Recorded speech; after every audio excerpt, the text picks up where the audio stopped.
Welcome back my dear students in your science class. My name is Asmita Raghuvanshi and I am your science teacher. Okay? हमने हमारे chapter 1 जिसका name था crop production and management, इसका हमने part 1 complete कर लिया, मतलब half chapter हमने कंप्लीट कर लिया है। फर्स्ट पार्ट में हमने क्या क्या किया था, हमने एग्रीकल्चर क्रॉप्स के बारे में पढ़ा था, एग्रीकल्चर के बारे में पढ़ा था, उसके बाद कुछ एग्रीकल्चरल टूल्स भी पढ़े थे और कुछ क्या किया था हमने हमने हमने हमारी क्रॉप ली थी, उसको उसके लिए सॉइल को प्रिपेयर किया था। सबसे पहले प्रिपरेशन ऑफ सॉइल किया था, उसके बाद उसकी सोइंग की थी। सोइंग मतलब उसको बोया था, मतलब कि हमारी फसल की बोनी हो चुकी है। अब हमारी फसल बड़ी हो चुकी है, 1 हफ्ता हो गया है हमें, फसल बड़ी हो गई होगी। अब हम उसमें क्या ऐड करेंगे, सबसे पहले हम क्या क्या काम करेंगे, सबसे पहले हम उसमें मैन्योर और फर्टिलाइजर को ऐड करेंगे। ठीक है, जिससे कि हमारी जो क्रॉप में जिन न्यूट्रिएंट्स की कमी हो उसको हम पूरा करेंगे। ठीक है, उसके बाद क्या करेंगे, इरिगेशन करेंगे। अब हमें फसल को पानी भी देना पड़ेगा, तो हम पानी देंगे। पानी देने के बाद हार्वेस्टिंग करेंगे, ठीक है, उसको कट करेंगे। ठीक है, उसके बाद कटी हुई फसल को क्या करके रखते हैं, स्टोर करके रखते हैं, तो फिर हम उसका स्टोरेज देखेंगे। ओके, तो चलिए स्टार्ट करते हैं हमारा सेकेंड पार्ट ऑफ चैप्टर 1। चलिए स्टार्ट करते हैं। First point, adding manure and fertilisers. चलिए सबसे पहले देखते हैं कि मैन्योर और फर्टिलाइजर होते क्या हैं। The substance which are added to the soil in the form of nutrients for the healthy growth of plants are called manure and fertilisers. वो सब्सटेंस जो किसके फॉर्म में दिए जाते हैं, प्लांट्स को न्यूट्रिएंट्स के फॉर्म में दिए जाते हैं प्लांट्स की हेल्दी ग्रोथ करवाने के लिए, उनको हम कहते हैं manure and fertilizers. Soil supplies minerals, nutrients to the crop plants. These nutrients are essential for growth of plants. In certain areas, farmers grow crop after crop in the same field. The field is never left uncultivated or fallow. Imagine what happens to the nutrients. अब जो किसान होते हैं वो क्या करते हैं, कभी भी जमीन को खाली या बंजर नहीं छोड़ते। वो क्या करते हैं, वो उसमें बार बार एक क्रॉप के बाद दूसरी क्रॉप लगा देते हैं।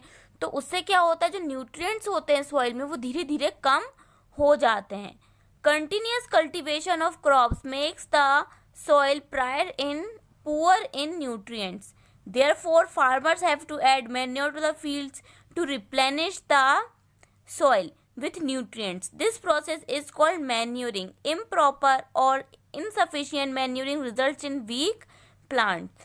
अब इस कंटिन्यूस कल्टीवेशन, जैसे लगातार उस पर कल्टीवेशन हो रहा है, मतलब लगातार क्रॉप्स उगाई जा रही हैं उस पर, तो उससे क्या होगा, न्यूट्रिएंट्स कम हो जाएंगे, जिससे कि हमारी लैंड पुअर न्यूट्रिएंट्स हो जाएगी, उसमें न्यूट्रिएंट्स की जो क्वांटिटी है वो पुअर मतलब कम हो जाएगी। ठीक है, उसको बढ़ाने के लिए हम वहाँ पर मैन्योर डालते हैं। ठीक है, अब मैन्योर से क्या होगा, जो जिन न्यूट्रिएंट्स की ज़रूरत है प्लांट को वो वापस से सॉइल में आ जाएंगे। ठीक है, और इस पूरी प्रोसेस कहते हैं हम मैन्योरिंग। ठीक है, अगर हम प्रॉपर तरीके से मैन्योरिंग नहीं करेंगे तो उससे क्या होगा, हमारे जो क्रॉप प्लांट्स लगाएंगे वहाँ पर वो वीक रहेंगे। ठीक है, manure is the organic substance. अब मैन्योर क्या होता है, मैन्योर एक ऑर्गेनिक सब्सटेंस होता है obtain from decomposition of plant और एनिमल वेस्ट। जब एनिमल और प्लांट वेस्ट डिकम्पोज मतलब सड़ जाता है तो उससे बनता है मैन्योर। ठीक है, farmer dump plant and animal waste in pits at open places and allow it to decompose. Farmers क्या करते हैं, गड्ढा करते हैं, उसमें सारा ये जो एनिमल वेस्ट होता है, प्लांट वेस्ट होता है, ये सब डालते हैं, इकट्ठा करते हैं, उसको सड़ने के लिए छोड़ देते हैं। ठीक है, the decomposition is caused by some micro organism. Decomposition किसकी वजह से होता है, कुछ माइक्रो ऑर्गेनिज्म की वजह से होता है। The decompose matter is used as organic manure. अब ये जो डिकम्पोज्ड जो मटेरियल बना ना, इसको हम कहते हैं ऑर्गेनिक मैन्योर, जैविक खाद कहते हैं इसको। ठीक है, उसके बाद यहाँ पे कुछ एक्टिविटी दिए उनको, मूंग दाल और चना दाल को जर्मिनेट करवाने के लिए, तो ये आप घर पे कर सकते हैं खुद से पढ़ने के बाद। और फिर देखिए, फर्टिलाइजर्स आर केमिकल्स। अब फर्टिलाइजर्स क्या होते हैं, फर्टिलाइजर्स केमिकल्स होते हैं which are rich in a particular nutrient, जो किसी एक पर्टिकुलर न्यूट्रिएंट उनमें ज़्यादा होता है। How are they different from manure. अब फर्टिलाइजर्स मैन्योर से डिफरेंट कैसे होते हैं, fertilisers are produced in factories, fertilisers जो होते हैं वो फैक्ट्रीज में बनाए जाते हैं। उनके कुछ एग्जाम्पल हैं urea, ammonium sulphate, super phosphate, potash, NPK, ये सब फर्टिलाइजर्स हैं, इनके नेम आपको लर्न करने हैं, ठीक है। The use of fertiliser has helped to farmers to get better yield of crops such as wheat, paddy and maize. अब फर्टिलाइजर से क्या होता है, ये जो किसानों की बहुत ज़्यादा मदद होती है, इससे क्या होता है, उनकी फसल अच्छी होती है, ठीक है। Fertilisers also become a source of water pollution, fertiliser क्या बन गए हैं, वाटर पॉल्यूशन के सोर्स भी बन गए। क्यों? क्योंकि जब खेतों से पानी बहकर नदी में मिल जाता है तो ये फर्टिलाइजर्स एक्वेटिक एनिमल्स के लिए बहुत ज़्यादा हार्मफुल होते हैं। The use of manure improve soil texture as well as its water retaining capacity, it replenish the soil with nutrients. हमें फर्टिलाइजर की जगह मैन्योर यूज़ करना चाहिए। मैन्योर क्या होता है, मैन्योर हमारे वाटर पॉल्यूशन के लिए जिम्मेदार नहीं है, लेकिन फर्टिलाइजर्स केमिकल्स रहते हैं इसलिए ये ज़्यादा वाटर पॉल्यूशन करवाते हैं, ओके। उसके बाद देखिए, another method of replenishing the soil with nutrient is through crop rotation. अब एक क्रॉप रोटेशन प्रोसेस होती है, क्या होती है वो process, this can be done by growing different crops alternatively. Earlier farmers in northern India used to grow legumes as fodder in one season and wheat in the next season. This helped in the replenishment of soil with nitrogen. Farmers are being encouraged to adopt this practice. आजकल यही होता है, crop rotation होती है। हम एक ही तरीके की फसल नहीं लगाते हैं 12 महीना, ठीक है, हम अलग अलग तरीके की फसल लगाते हैं, ठीक है। जिससे क्या होता है, एक फसल ने जो न्यूट्रिएंट्स यूज़ कर लिए हैं, अब हम दूसरी फसल लगाएंगे तो वो न्यूट्रिएंट यूज़ नहीं करेगी, वो दूसरे न्यूट्रिएंट्स को यूज़ करेगी। तो इस तरीके से हम क्रॉप्स को रोटेट करके लगा सकते हैं। स्पेशली लेग्यूम्स को हमें लगाना चाहिए। लेग्यूम्स मतलब ऐसे प्लांट जिनमें राइजोबियम बैक्टीरिया होता है, जिनके रूट में। In the previous classes you have learned about rhizobium bacteria. आपने पढ़ा होगा पिछली क्लास में राइजोबियम बैक्टीरिया क्या होता है, जो कि एटमॉस्फेरिक नाइट्रोजन को सॉल्यूबल फॉर्म में कन्वर्ट करके प्लांट्स को प्रोवाइड करता है, ठीक है। अब इसके बाद देखिए, ये आपकी मोस्ट इम्पॉर्टेंट टेबल है, बहुत इंपॉर्टेंट है, इसको हमेशा याद है आपको, ठीक है। यहाँ पे डिफरेंस दिया है फर्टिलाइजर और मैन्योर के बीच में, तो ये आप लर्न कर लीजिएगा, ठीक है। उसके बाद एडवांटेजेस लिखे हुए हैं यहाँ पे मैन्योर के। The organic manure is considered better than fertiliser. क्यों कंसिडर किया जाता है, क्यों बेटर है ये फर्टिलाइजर से? पहला, it enhances water holding capacity of the soil.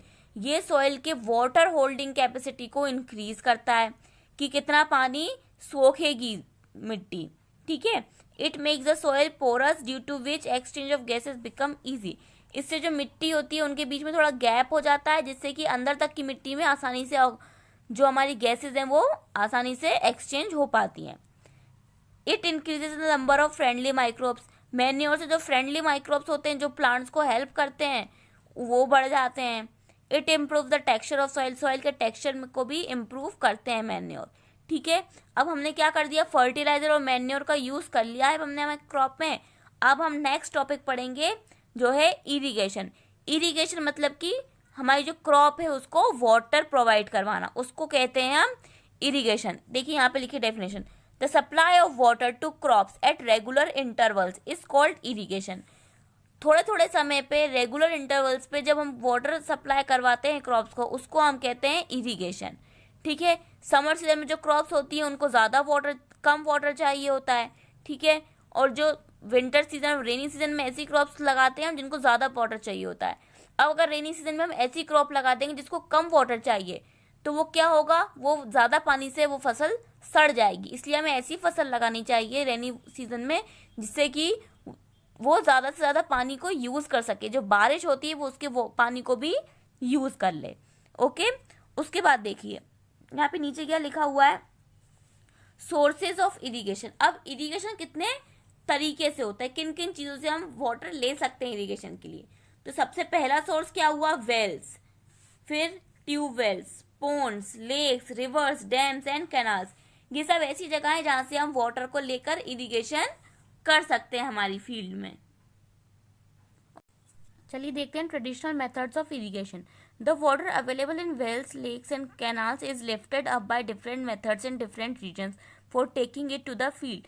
अब जो वेल्स में, लेक्स में, कैनाल्स में जो वाटर होता है उसको ऊपर उठा के पूरे खेतों में पानी देने के लिए अलग अलग तरीके की चीज़ों का इस्तेमाल करते थे पहले, ठीक है।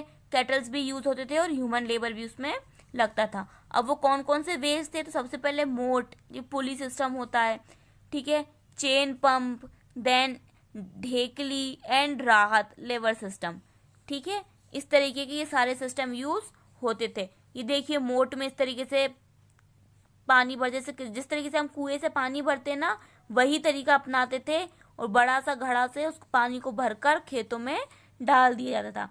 चेन पंप से इस तरीके से पंप दिया था, एक तरीके की चेन बनाई जाती थी, देखिए इस तरीके की चेन रहती थी, ऐसे पानी नीचे से आता था और ऊपर उसको फेंकते जाते थे पानी को, ठीक है। ढेकली में भी इसी तरीके से करते थे, यहाँ पे वजन रख देते हैं, बाल्टी से पानी आता जाता है और खेतों में पानी जाता जाता है, ठीक है। और राहत सिस्टम में इस तरीके से केटल को यूज किया जाता था। Pumps are commonly use for lifting water, diesel, biogas, electricity and solar energy use to run these pipe. अब क्या होता है, अधिकतर पंप यूज होते हैं, ठीक है। और पंप में क्या चीज़ यूज करते हैं, पंप को चलाने के लिए तो डीजल यूज करते हैं, बायोगैस, इलेक्ट्रिसिटी या फिर सोलर एनर्जी को हम यूज करते हैं, ठीक है। अब हम पढ़ेंगे modern method of irrigation. Modern method of irrigation help us to use water economically. The main method are as follow. सबसे पहली मेथड क्या है, स्प्रिंकलर सिस्टम। इसमें क्या होता है, this system is more useful on the uneven land where sufficient water is not available. ऐसी जगह पर जहाँ पे ज़्यादा पानी नहीं होता और लैंड एक जैसी नहीं होती, ऊंची नीची होती है, वहाँ पर हम इस तरीके से करते हैं। एक परपेंडिकुलर पाइप्स लगा दिए जाते हैं पूरे खेत में, उनके ऊपर एक नोजल रहता है, ठीक है।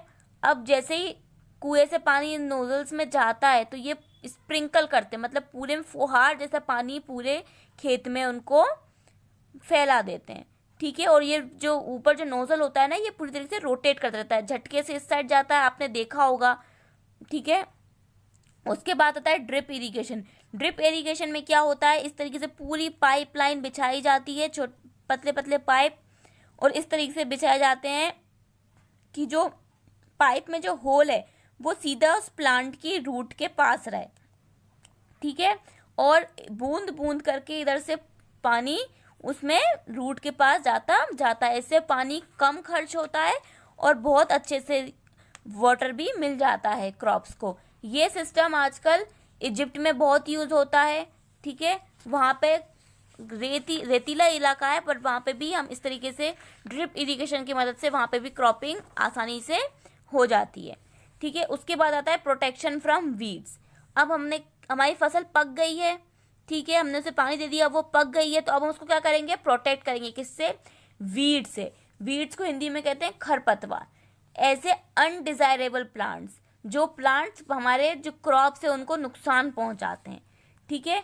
अब इनको रिमूव करने के लिए हम ह्यूमन लेबर भी लगा सकते हैं, ह्यूमन लेबर भी इसको हटा सकता है, और या फिर हम वीडीसाइड्स, कुछ दवाइयाँ रहती हैं जिनको हम छिड़क कर इसको रोक सकते हैं। This is done with the help of खुरपी, ठीक है। हम मैनुअली जब हटाएंगे तो हम उसको खुरपी की मदद से हटा सकते हैं, ठीक है। और the removal of weeds is called weeding. अब इस वीड को रिमूवल को हम कहते हैं weeding. Weeding is necessary since weeds compete with crops plant for water, nutrients, space and light. अब हमें क्यों हटाने होते हैं, हमारे वो पौधे क्या ले रहे हैं, तो वो पौधे हमें तो कुछ नुकसान नहीं कर रहे हैं, बट जो हमारे प्लांट्स हैं तो वो उनका क्या करेंगे, वो उनके न्यूट्रिएंट्स भी उनके हिस्से के वो ले लेंगे, वाटर भी ले लेंगे। और कभी कभी क्या होता है, ये जो वीड्स होते हैं ये ज़्यादा वाटर को यूज़ कर लेते हैं और हमारी जो क्रॉप प्लांट्स हैं उनको वाटर अवेलेबल नहीं रह पाता, इस वजह से हमको ये वीड्स को हटाना पड़ता है। Farmer adopts many ways to remove weeds and control their growth. अब वीड्स की ग्रोथ को कंट्रोल करने के लिए बहुत अलग अलग तरीके अपनाए जाते हैं। सबसे पहले tilling before sowing of crops help us uprooting and killing of weeds which may then dry up and mixed with soil. The best time for the removal of weed is before they produce flowers and seeds. Weeds को हटाने का सबसे अच्छा तरीका है कि जब तक उनमें फूल आए इससे पहले उनको हटा देना चाहिए, ठीक है। The manual removal includes physical removal of weeds by uprooting और cutting them close to the ground from time to time. अब मैनुअली कैसे, हमको उनको जड़ से हटाना पड़ता है, वहाँ से काटना पड़ता है, किसकी मदद से, खुरपी एक एग्रीकल्चरल टूल होता है उसकी मदद से। A seed drill is also use to uproot weeds, seed drill को भी यूज करते हैं हम वीड्स को हटाने के लिए। Weeds are also control by using certain chemicals called weedicides, ऐसे केमिकल्स जो वीड्स को कंट्रोल करते हैं उनको कहते हैं हम वीडीसाइड्स। वो क्या क्या होते हैं, 2,4-D एक केमिकल का नाम है जो वीडीसाइड्स को कंट्रोल करता है। These are sprayed in the fields to kill the weeds, इनको किया जाता है, इनको स्प्रे किया जाता है हमारी क्रॉप फील्ड में, जिससे कि जो वीड्स हैं वो वहाँ पर मर जाते हैं, डैमेज नहीं कर पाते हमारी क्रॉप को, ठीक है। As already mentioned, the weedicide are sprayed during the vegetative growth of weeds before flowering as seed formation. Spraying of weedicides may affect the health of farmers, so they should use chemicals very carefully. They should cover their nose and mouth with a piece of cloth during spraying of these chemicals. अब ये chemical जो होते हैं वो farmers को भी नुकसान पहुंचा सकते हैं, इसलिए उन्हें अच्छे से अपना फेस कवर करके रखना चाहिए, स्पेशली हमारी नोज और माउथ को हमें कवर करके रखना चाहिए जब हम वीडीसाइड्स को स्प्रे कर रहे होते हैं, ठीक है। उसके बाद अब हमने वीडीसाइड भी डाल दिया है, अब हमें क्या करना है, अब हमारी फसल पक गई है, अब उसको हम क्या करेंगे, अब हम उसको हार्वेस्ट करेंगे, okay. Harvesting of a crop is an important task, harvesting जो है वो सबसे इम्पॉर्टेंट टास्क होता है। Cutting of crop after it is mature is called harvesting, crops को कट करना जब वो उसको कहते हैं हम हार्वेस्टिंग, जब वो पूरी तरीके से पक जाए उनको कट करने को हार्वेस्टिंग कहते हैं। In harvesting the crops are pulled out और cut close to the ground, क्या किया जाता है, या तो हम उसको पूरी तरीके से जड़ सहित निकाल लेते हैं या फिर उसको ऊपर से कट कर लेते हैं, ठीक है। It usually take 2 to 4 months for a cereal crop to mature, अब एक सीरियल क्रॉप को मैच्योर होने में 3 to 4 months लगते हैं, ठीक है, 3 से 4 महीने में फसल पक जाती है, उसके बाद हम उसको कट करते हैं। Harvesting in our country is either done manually by sickle, या दो तरीके से होती है हार्वेस्टिंग, या तो हम मैन्युअली किसी लेबर के थ्रू करवाते हैं हम सिकल की हेल्प से, हंसिए की मदद से, या फिर हम हार्वेस्टर लगाते हैं, ठीक है। In the harvested crop the grain seeds need to be separated, अब जो हार्वेस्टेड क्रॉप रहती है उसमें से जो ग्रेन जो सीड हमें मिले हैं उनको हमें क्या करना पड़ता है, सेपरेट करना पड़ता है फ्रॉम द चॉफ, जो उसमें कचरा है उससे उसको अलग करना पड़ता है। This process is called threshing, उस प्रोसेस को कहते हैं हम थ्रेसिंग।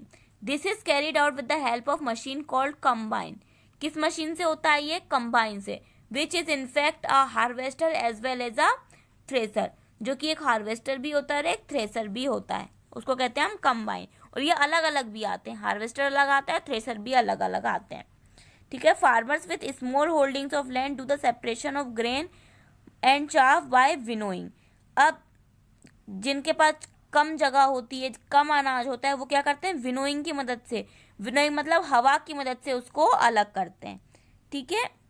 ये आपने लास्ट ईयर पढ़ा होगा। जैसे कि हम लोग जानते हैं इंडिया क्या है, इंडिया फेस्टिवल्स की कंट्री कही जाती है, तो इंडिया में हार्वेस्टिंग के भी बहुत सारे फेस्टिवल्स होते हैं, जैसे कि बैसाखी, होली, दिवाली, पोंगल, नबन्या एंड बिहू, ये सब हार्वेस्टिंग फेस्टिवल है।